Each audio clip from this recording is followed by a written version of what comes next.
بله سلام علیکم، بفرمایید. الو. بله بفرمایید. وصال حق. وصال حق، بفرمایید.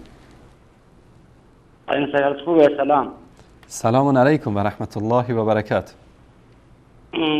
محمودم، کردم. انصاری. آقا محمود کرد، بفرمایید برادر عزیز کرد. هفته پیش با تماس گرفتم، تماسم قطع شده. انصاری حالت خوبه؟ سلامت باشید آقا محمود بزرگوار، بفرمایید. خسته نباشی آیا انصاری عزیز. سلامت باشید. آیا انصاری فکر خواستم یه سفارش خدمت رو عرض کنم.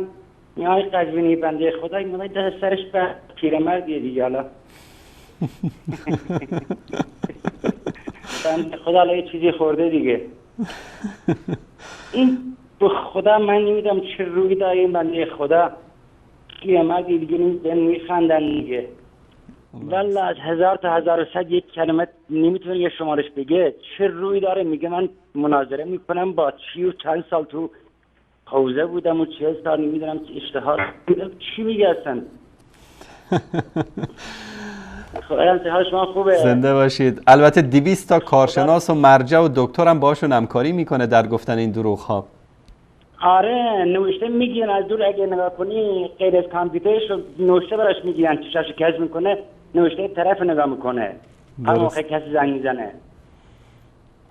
زنده باشید آقا محمود بزرگوار. خدا وکیل زحمتای شما نبود ما هم خرافه داشتیم، ما هم که پای بره نمیرفتیم ویس قرنی و این ور اون ور. زحمتای شما خدا وکیلی. لطف خداست. من رفتم مشهد، آیا سر خدا وکیلی اونجا رفتم مشهد، پای برنه کفشم گم شد تو مشهد. پای اومدم تو خیابون پای گرفتم. آقا محمود جان دلم، این لطف الله سبحانه و تعالی به شما و به بینندگان است. ما فقط ادای وظیفه میکنیم. خدا را شکر. الحمدلله. خب آیا انصاری عزیز جانم بفرمایید. دستی از ادب بود عزیزم، امری فرمانی. التماس دعا، محتاج دعای شما عزیزان هستیم. ما را دعا کنه استاد جان.